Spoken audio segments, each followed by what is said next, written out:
Hello, welcome to Musical Journeys, Episode 2.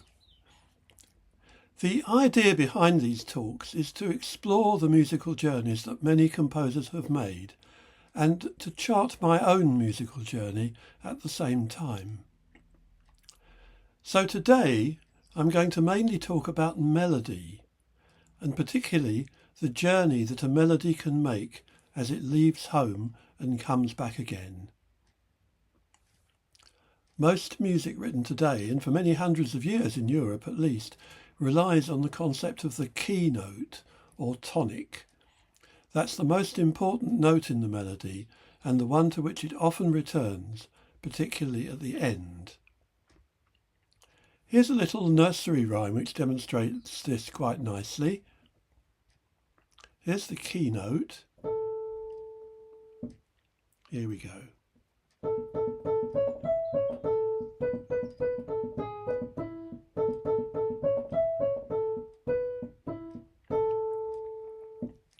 So it begins on the keynote, the tonic, and then it outlines a musical shape which makes what we call a chord.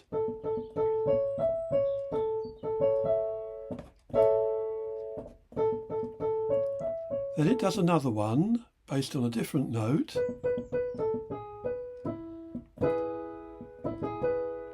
Then it goes back to the first one again. Then the second one, and at the end it finishes on the keynote. So it's a sort of journey between two groups of notes, this group and this group. Let's play it again.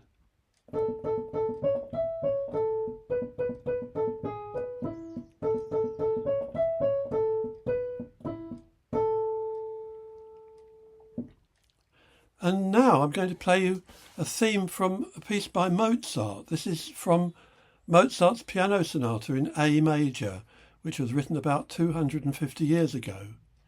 I'm just going to play the melody. It should have chords underneath it. That's how Mozart wrote it.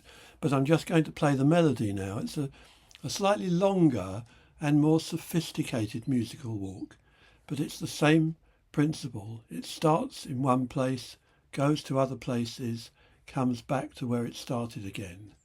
Here it comes.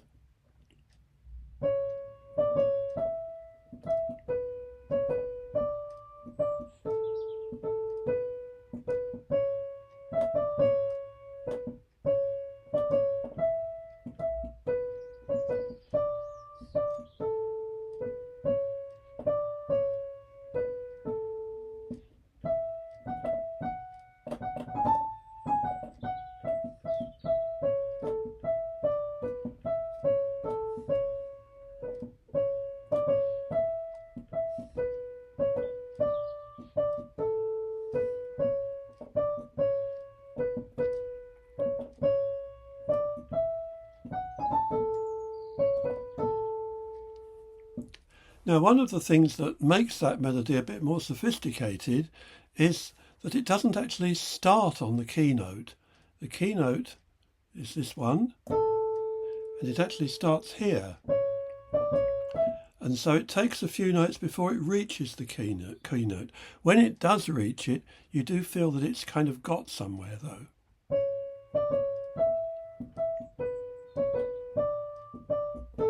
There it is. Then it moves away again.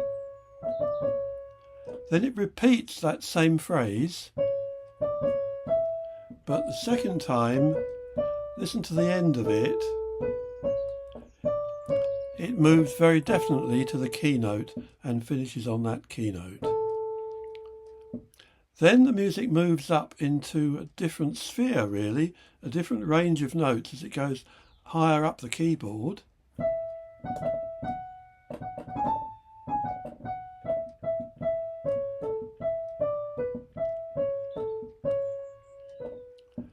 And then, actually before we go and then, let's just say a little bit about that middle section.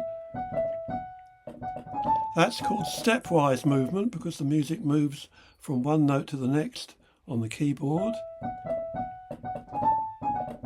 And then it goes Now that is the same 3 notes as we heard in that little nursery rhyme.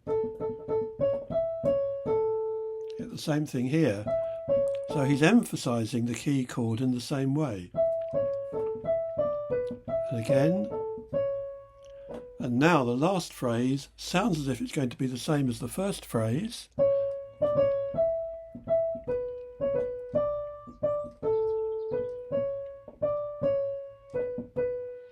Then there's a little extra bit.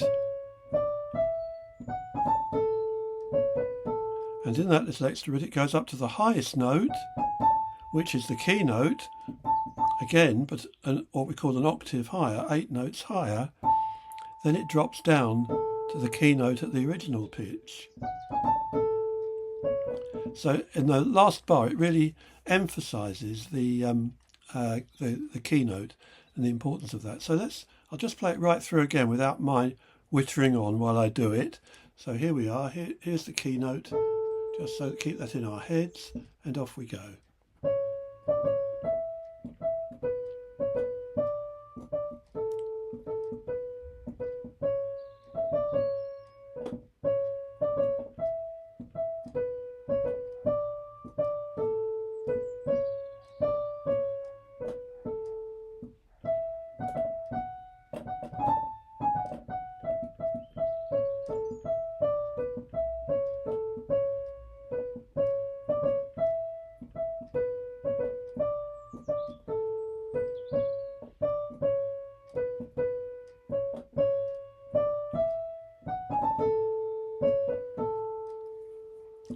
So there we are. Now, as I said, it should really have some chords underneath it, giving the left hand something to do. And I will play it to you sometime, but not today. Let's just continue to think about melodies today. And that melody, like the first melody, has gone for a walk, gone to different places and ended up on the keynote where it more or less started. Now, my third melody for today is by me. And like the Mozart, it should have an accompaniment, but I'm just going to play the melody today. It's a Christmas lullaby about the birth of Jesus, and it's called Scott's Nativity. And I originally wrote it for choir, but sometimes it's sung by solo voices as well.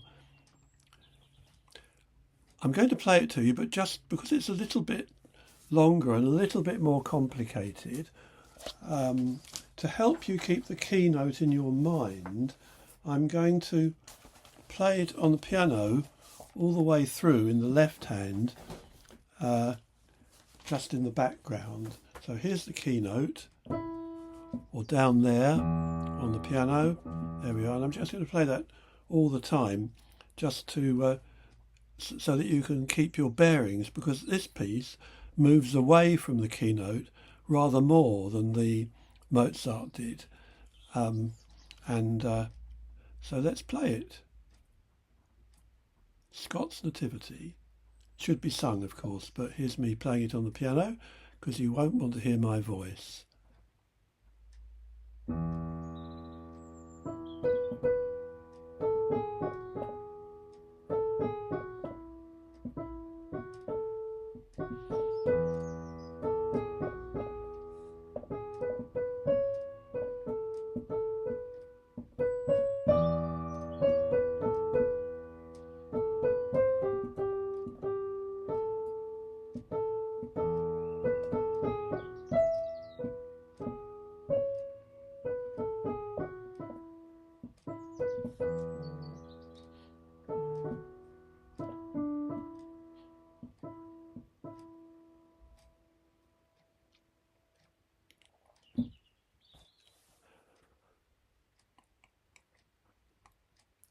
Actually, some time ago, my wife was singing this as a solo song in a concert, and it began with the proper accompaniment, which I'll play you sometime, but not now.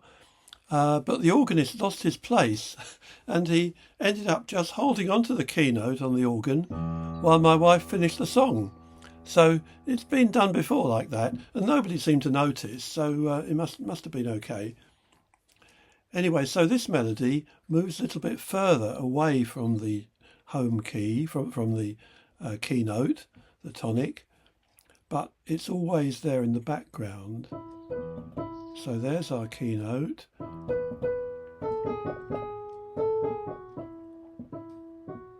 Second phrase, similar, but goes up a bit higher.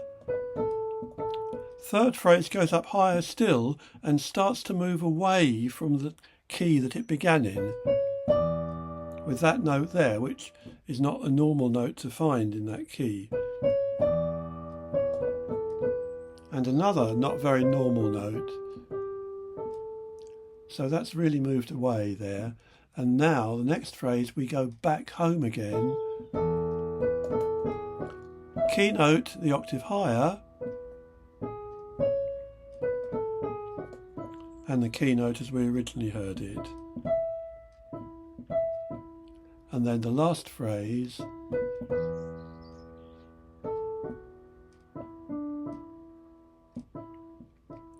which very much emphasises the keynote, repeats it 3 times at the end.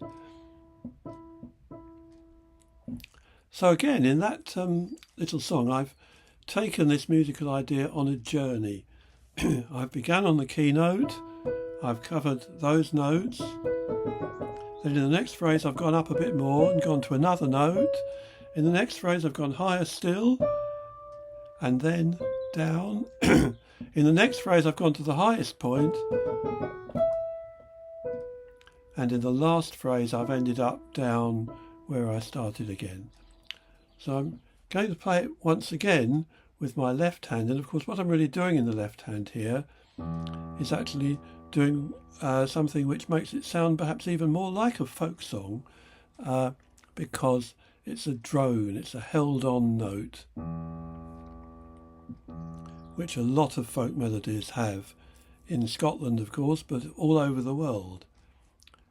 So here's Scots Nativity again with my left hand drone.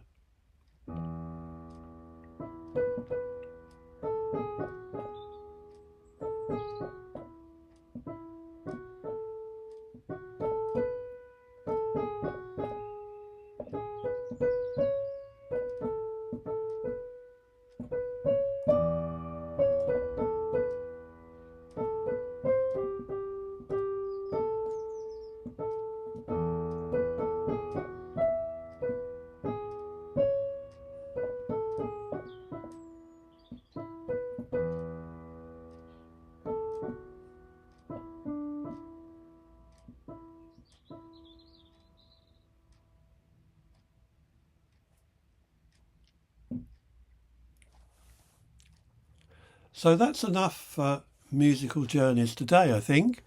They all begin and end in the same place, on the same keynote. Next week I'm going to talk about these same melodies, but I'm going to, not next week, but whenever I come around to doing the next one, I'm going to talk about these same melodies, but I'm going to talk about what goes on underneath them, the harmonies, the accompaniment, to say something about that. But in the meanwhile, you can find all of them on YouTube. The first nursery rhyme is called The Wheels on the Bus, if you didn't recognise it. The second one is the Mozart Piano Sonata in A major. And the last one is my Scots Nativity. And more next time. Bye for now.